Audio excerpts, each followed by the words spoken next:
Good evening and welcome to the first program of this season of Conversations with Lothrop. I am Richard Lothrop and I'm delighted to welcome you this evening, and we're very pleased you could join us. We're very privileged tonight to have as our guest our new, although perhaps not quite as new as he was, City Manager Rob DiSpirito. We're very pleased you're here with us tonight and you could take time from a busy City Hall schedule. Thank you. This gentleman is a native of Slippery Rock, Pennsylvania, a graduate of Slippery Rock College, BA 1981. Chime in if I say any of this wrong. Okay.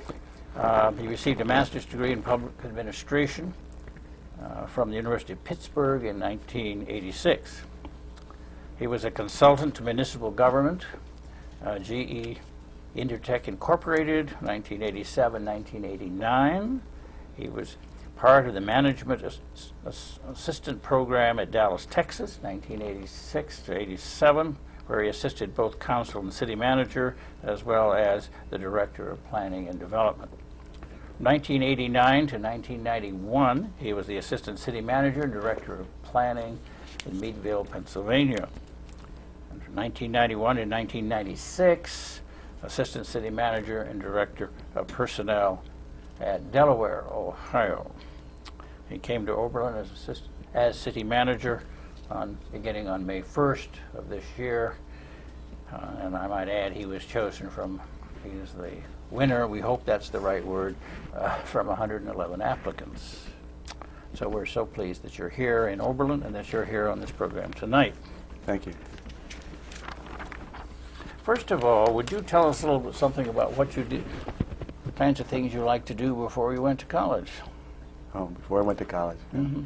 Reading through that list, you just reminded me. I guess I can't sit still for very long. Though I'd like to for a while here. Great community.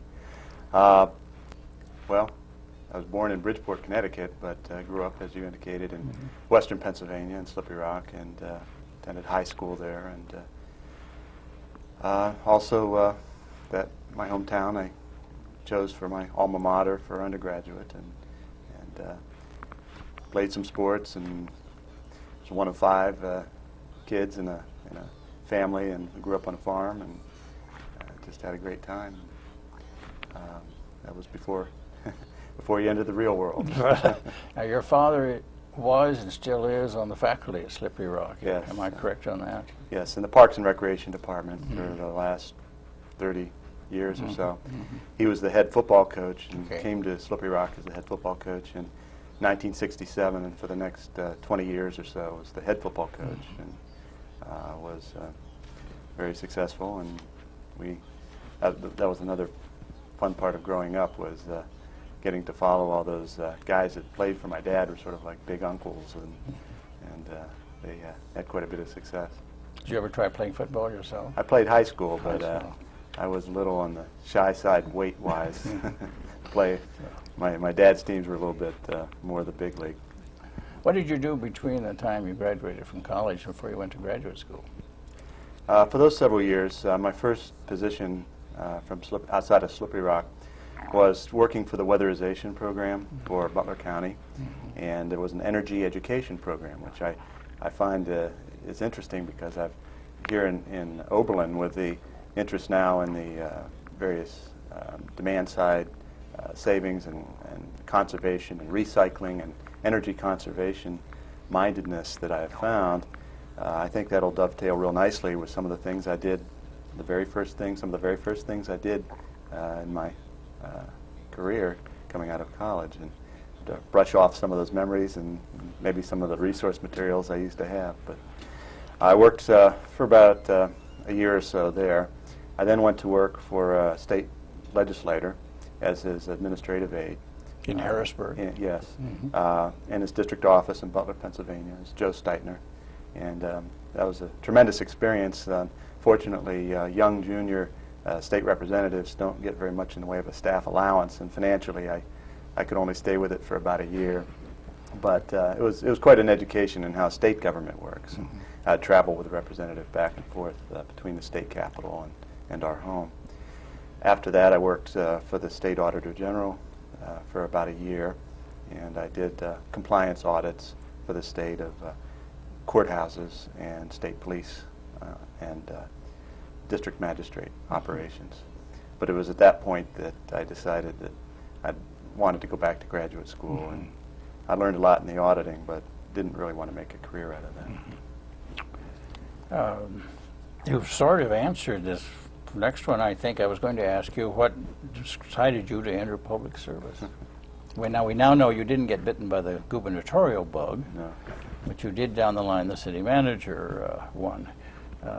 Did you always think in terms of city government or being a city manager? Both of my parents are teachers. I've always been around the public service type jobs. That environment was something I grew up with and always had quite an appreciation for.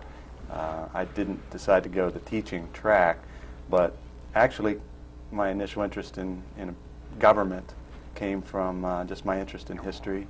A lot of the biographies I read when I was a kid. Read a lot about Lincoln and Kennedy and others that were good examples to me. And also some of the hobbies I had, which is collecting some historical paraphernalia, presidential campaign items and things like that. And I just saw a lot of possibilities with government. And the challenge for me was to decide what level of government I might be interested in. And to that end, I worked at the county level. I did an internship in Congress when I was in college, so I saw a little bit on the federal level. I worked as a state auditor, so I worked at the state level, and it was sort of a smorgasbord of some different types of governments. And it wasn't until I went to work for the city of Dallas, Texas, following graduate school, did I really decide that city management was what I was interested in. That was a very dynamic city, largest city in the country with a city manager form of government. They were quite often winning plaudits for their various projects and innovations and things that they did. And it was a sort of inverse experience to what most people in this career go through. Typically, it'll start with a smaller city and work their way to larger ones. I started with the largest city in the profession in the country, and from that point moved to some smaller cities. Now, at one point, you worked for what, GTE Intect? Yes. What was that? And did that sort of lead you into Dallas, or not? No, I did that after I served with the city manager's Oh, office okay. in Dallas. GTE Intech formerly was LWFW Group, which was a 30-year-old management consulting firm in Dallas, Texas, that focused on the municipal practice. They had about 200, 250 clients around the country, almost all cities and counties, that they did all types of management consulting, whether it was personnel or technology, budget, operations, a good number of different things. And had an opportunity to fly around the country for a year and a half and work with such cities as Atlanta, San Diego, Grand Rapids, Richmond, Virginia, and a good number of the suburbs around Dallas. Various types of projects assisting with maybe changing a budget format from what they had before to a new format that their council wanted to see. Public works, parks and recreation. A lot of special projects kind of tailored to whatever their needs were. And we were called in as a team in some cases. In some cases I went in by myself and just facilitated working with their staff and hopefully tried to get them to a point where they got some solutions. Did you do conflict resolution type things? And that's No. Because I know there is such a specialty, I believe, I've read. No. And tell us a little about the program at Dallas. Let me just say, am I correct that it was a national competition and there were 3 people appointed, and out of how many? I think there were about 187 applicants. These were for people who were graduates of a master's program, had to have a master's in public administration, and there are a lot of really fine schools around the country, so it was really quite an honor to get selected. My connection with Oberlin was that one of the other of the 3 that were chosen in 1986, besides myself, was Jeff Ebahara from Oberlin, Ohio, and in that I didn't live all that far, when I just headed off to Dallas, we got in touch with each other. I was living in Pittsburgh at the time, and we hooked up and followed each other down. drove off into the sunset towards Big D. But the program itself was a 2-year placement directly into the executive level of the city government in working as an assistant to the assistant city managers or the mayor or the council or the city manager or a particular department, and they allowed us some latitude as to who we wanted to work with. In my case, I chose to work with the director of the planning and development and economic development. Mm-hmm. That was very much at the forefront of what was going on in Dallas at the time, and I did a year there, and then I did a little less than a year in the manager's office working with the manager and the mayor. And it just gave me a tremendous insight to a really large organization and municipal government in general. Most cities don't look anything like Dallas. They're much smaller. And we had 15,000 employees, and it was almost of a scale that was unmanageable. I mean, you get to a point where it's tough to manage that many people and that many. I think we had 27 departments. We had our own besides an airport, we also owned a convention center, athletic facility, and all types of things. A lot of cities don't. Library system, a good number of a radio station. The only city in the country to own its own radio station. It was pretty diverse, but I decided that I wanted to get a little bit more of a feel for working with smaller governments. That I felt that eventually I would be more interested in that and could hopefully have a greater impact in a smaller environment.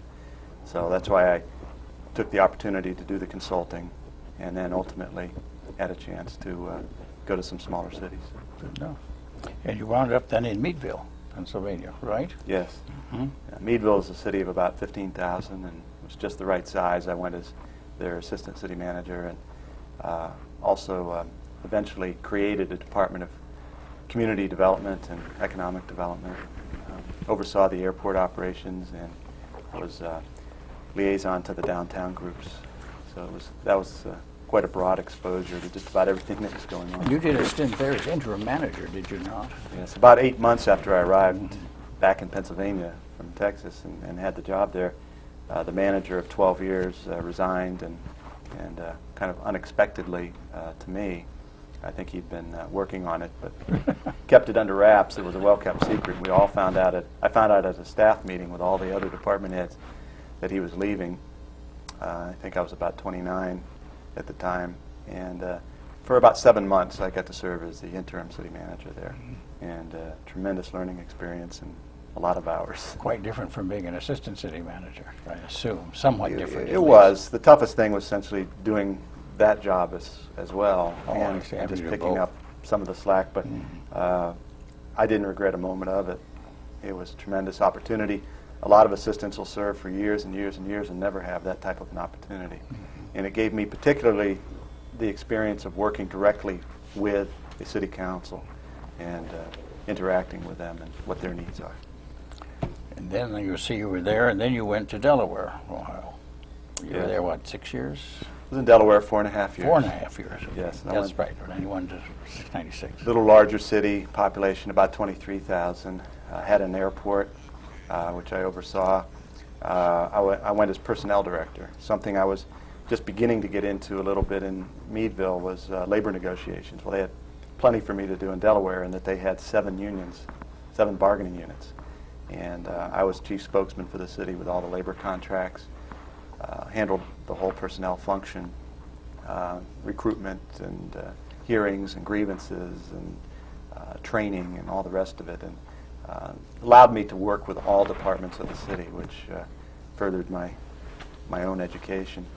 And I also continued to work with the downtown group, something that's always been a pet interest of mine, is a viable historic downtown, which is in large part what attracted me to Oberlin.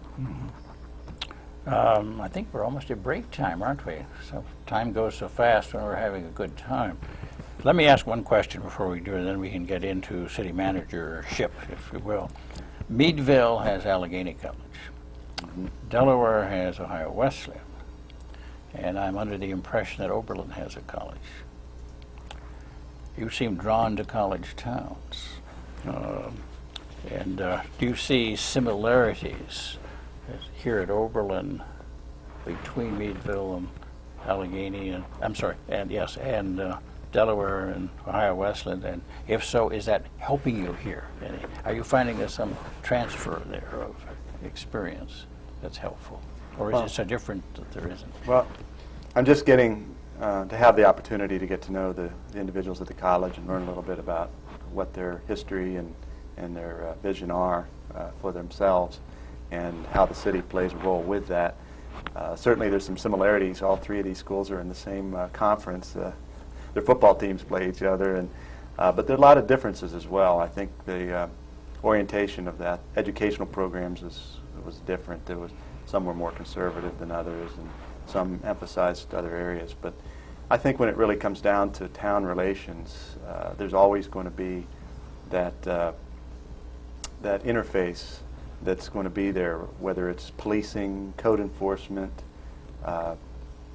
the economic factor that a college brings to the town, utilities, fire response, any of those types of things will be an issue in practically any town where a municipality provides services and a college is a recipient.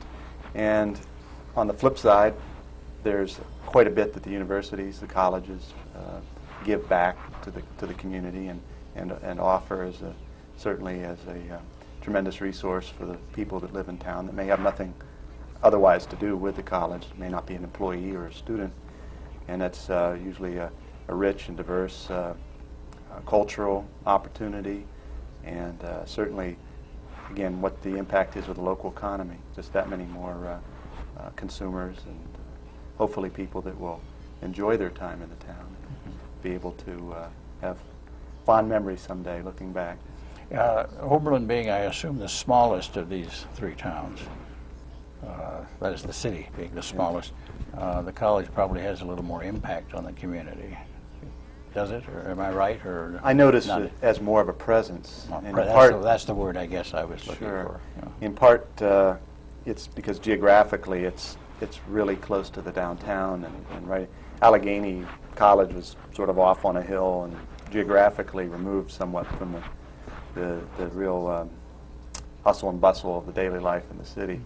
But I think here I found with President Nancy Dye and her initiative regarding volunteerism, inserting students directly into projects in the community, whether they're private sector or public sector opportunities, and to help give them some real world experience and some things.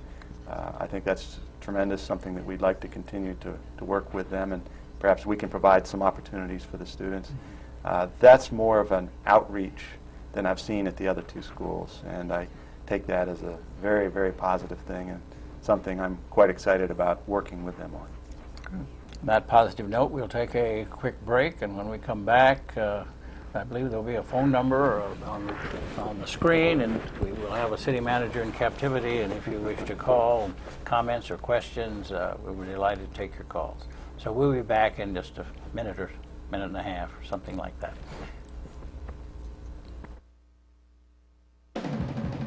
Get ready for the Independent Film Channel. 24 hours a day, devoted to independent film, unedited, commercial-free, from the most important filmmakers around the globe.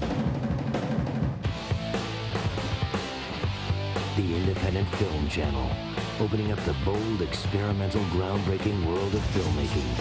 The Independent Film Channel.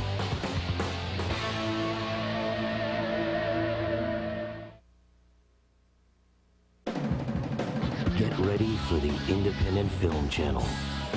24 hours a day, devoted to independent film, unedited, commercial-free, from the most important filmmakers around the globe. The Independent Film Channel, America's only television showcase for every kind of independent film. Features, short subjects, documentaries, and animated films. The Independent Film Channel. Step into the H on the History Channel.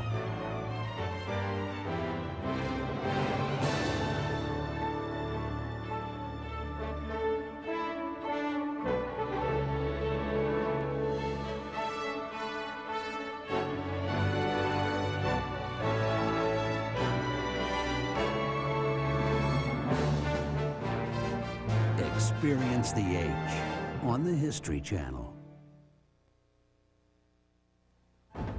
Batten down the hatches, 'cause they're coming. By land, sea, and air. Weapons at War on the History Channel. Brutality of the battlefield. Join the attack as host Gerald McRaney targets the developments that have brought modern weaponry to the edge. The art of war hasn't changed. The weapons have. Weapons at War. Welcome back, and the phone number is inscribed, I guess is the right word, on your screen, 775-1635. We'll be glad to take your calls if you wish to contact us. In the meantime, let me ask sort of a philosophical question. Okay. What do you think are the main challenges in 1996 for a city manager, any city manager? Generically speaking. Probably time management. There are incredible amount of things that come across the desk, and there's quite a bit of things that councils very legitimately like to see done, and never really seems to be enough time in the day. I think my department heads would second that motion. I find them burning the candle on both ends many nights, and have to kind of shoo them out the door. But I think that in this particular city, certainly we've got some great department heads, some tremendous employees, and it's a question of trying to work smarter rather than longer, trying to prioritize, which is always a struggle to do when there's things coming in. It's a constant, almost a juggling act to keep so many different projects, like various balls in the air, keep them going in various stages and track all that. And they call that, I guess, multitasking anymore. But it's really comes down to your time, and whether you're going to be effective or not depends on, to a large extent, on whether you're spending adequate amount of time on those things that a city council thinks are your priorities, or would want you to be focusing on. And then any day when you're working on these things, you get interruptions, I assume. That's the From loving public, fawn council, et cetera, et cetera. Yeah. Sometimes you'd like to work in a vacuum a little bit and just go with the projects, but the reality, of course, is, and really a lot of the interest and joy of the job is the diversity that comes with dealing with the things that pop up every day, whether it's a phone call or a visit or a problem that just needs to be dealt with, and you try and respond as best you can. Do you see the position evolving as the years are going by, or is it changing? Well, city manager, are you doing what you understand city managers may have been doing 10 years ago, basically? What will it be like 10 years in the future? Or don't we know? I'd say that there's an increasing complexity, in large part because of demands coming from the outside, such as unfunded mandates, regulations, the technical areas, whether it's the provision of clean water or treating wastewater or policing or providing a fire suppression service or EMS service or any of these type of things. There's, the amount of regulations are never decreasing, they're only increasing, and it's something, it's a tremendous challenge for each of the department heads in particular who are responsible for those areas to keep up with those in the level of awareness that they need to have to be essentially going to school all the time, constantly. And I'm very supportive of sending my staff, always have been, to additional training and seminars just for this purpose. It's an increasingly litigious society as well, and with the liability and so forth. But ultimately, you want to just continue to provide quality services and products to the public, and it's the complexities are increasing. It would seem to be, too, that challenge, if the staff have to be more and more trained as time goes on, from what was certainly the case some years back, it would seem to me that's a challenge to any manager when he has to hire department heads, because they have to not only know what's what's on the table at the moment, but they've got to be able to quickly move into an unknown future, don't they? Not just technology. Sure. But Very often, you can look at an opening in a position, really at any point in the organization, as an opportunity to help rethink the position, rethink the mission, rethink, even if it's an entry-level position. What are we really looking for? What is the market providing? Are there higher levels of skills in the applicants this year than there were 5 or 10 years ago? And if so, can that translate into a higher level of expectation vis-a-vis the job description and the job itself on our end? And it's a continual process of thinking that, even more so at the department head level, where you've, again, got to set some pretty high standards and expectations given the increasing complexities of any of these jobs. Mm-hmm. And the number again is 775-1635 if you wish to talk with City Manager DiSpirito. Let me ask a double question. First, what were your impressions of Oberlin before you came on the job? Okay. Well, my initial impression was one night stay 10 years ago as I was swinging through town to pick up Jeff Ebahar on the way to Texas. And I have to admit, I didn't see much of the city, but I certainly had heard a lot about the city over the years through Jeff, and it was always very favorable. When I became an applicant for this position, I did come up several times on my own very early in the process and just drove around. I walked the downtown and stopped in, had some dinner in a restaurant, and spoke with some of the clerks in some of the businesses, and just sort of played visitor, so to speak, and as many people might do as maybe a tourist or something, and tried to learn what I could.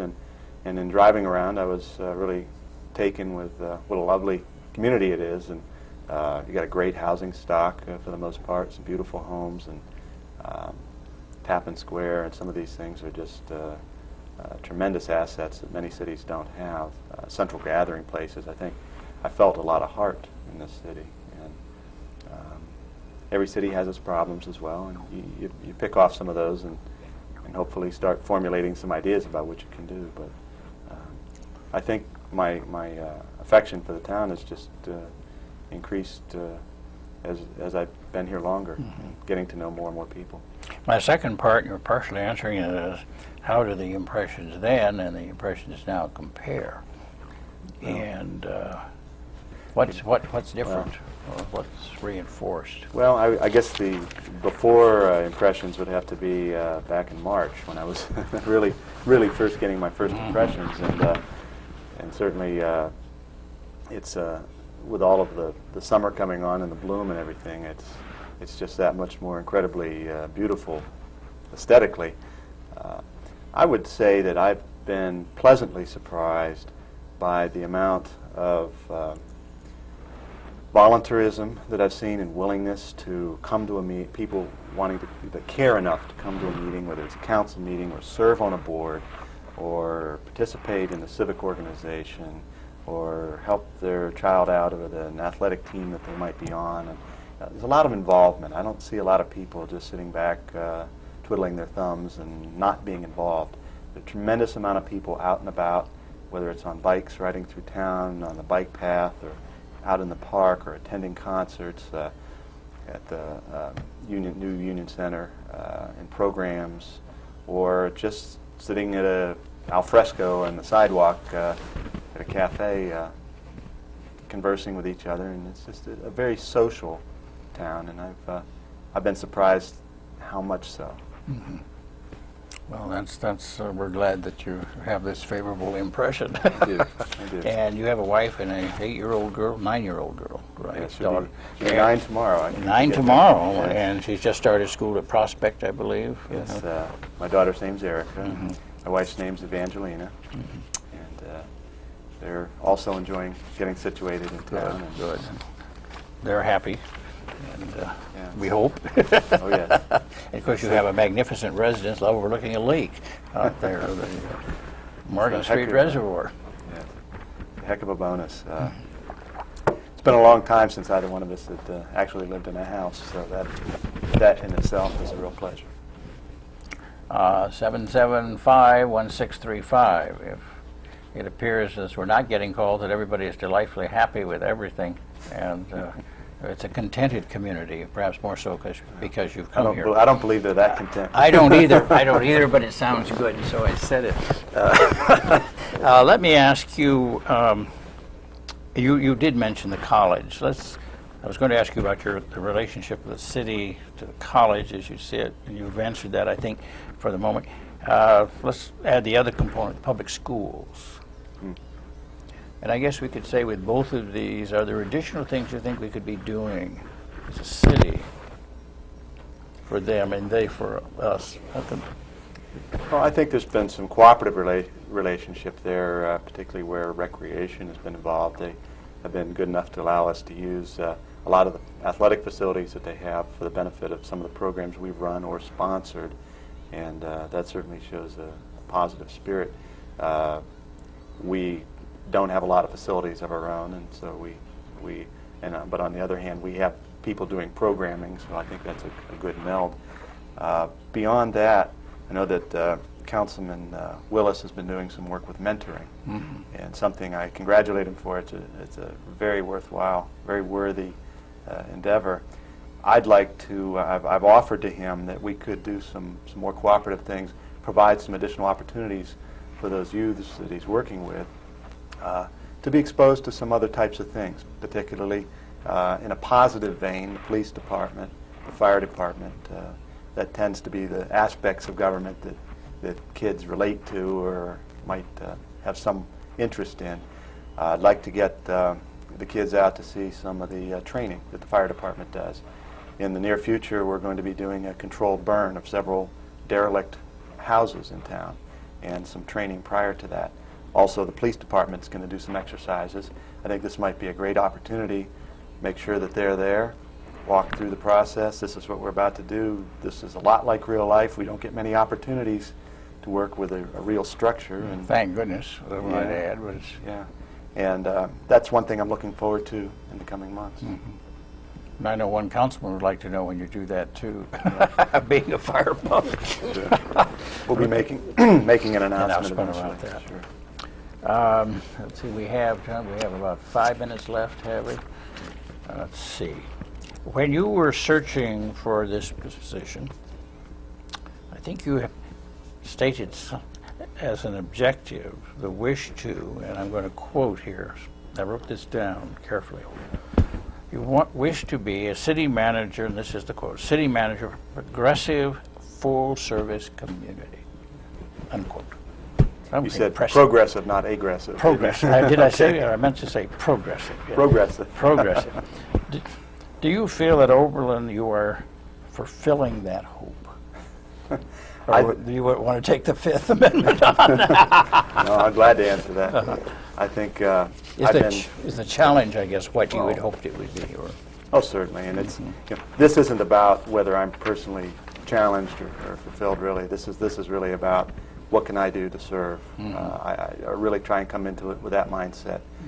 Every community has challenges. Every community has problems that need to be dealt with, and it's just my hope that the things that I've learned and been fortunate enough to have had the opportunity to learn, I can help bring to bear some different ideas, my energy, and my commitment and caring about the job and about the city, bring that to bear to some of the problems and things that we're encountering. And it's certainly not like I need to discover what all of those are. A lot of them were very apparent to council and staff when I came here. It's a question of plugging in and trying to give it my best shot. I think from a progressive standpoint, this town has also surprised me with the size that it is, and this is clearly an offshoot, a related benefit of the college being here, is that there is a very progressive attitude in some key areas, and I think energy, conservation, the whole realm of energy, and we have one of the rare communities that has our own electric plant, makes it all the more relevant to us as a municipality. But the energy conservation, recycling, and the new environmental center, the Center for Clean Air Policy, and a number of those initiatives that are coming forth now, at least hold the potential to do some very leading edge type of work in this city, where we can, number one, provide some benefit to the residents of the city, and an added benefit, and I'd say very secondarily, perhaps serve as an example to other communities. But our focus is clearly, and mine will continue to be, on what we can do to best serve the residents of this city. And to that end, there's an incredible amount of bright, well-educated, and regardless of education, bright, committed people that I think have brought some ideas forth that I've never heard in even much larger cities. And I've been impressed with that. I think that it's, in some respects, the city's thinking much further ahead than many, many cities that I've seen. And that's very positive. We have to continue to plan, and hopefully we can make a reality out of a lot of these things. You've trying to think how to size up what you were saying. You find this a community that cares. Yes. In many different ways, with different facets of that. Very much so.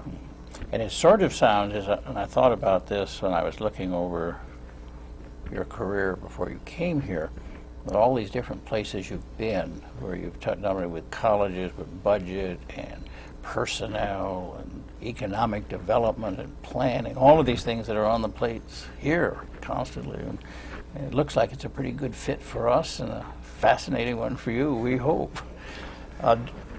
Now, let me ask you, do you have any final comments you'd like to make? Any final thoughts you'd like to share with us?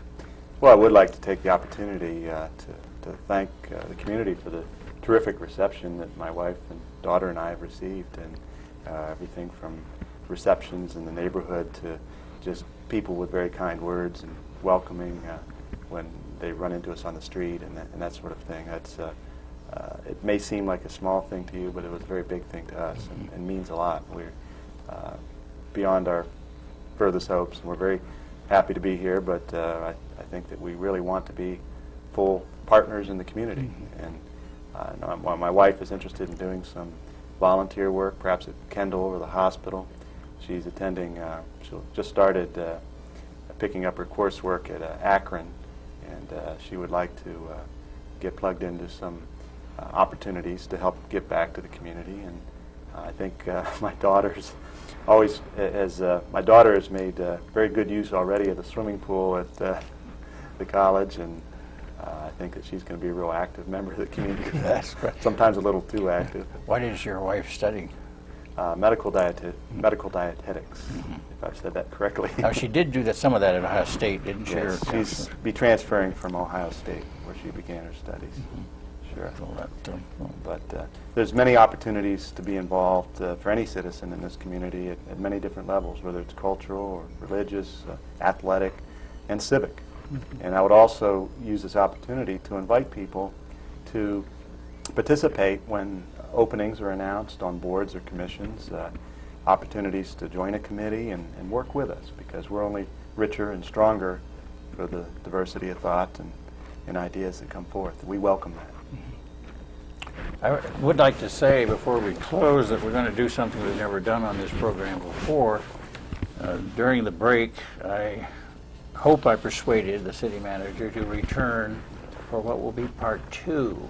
We'll have a sequence of 2. And in that second one in October, what we would like to do is get into specific issues like utilities and public safety and recreation, all kinds of good things that people like to talk about in Oberlin, which are very legitimate and real concerns.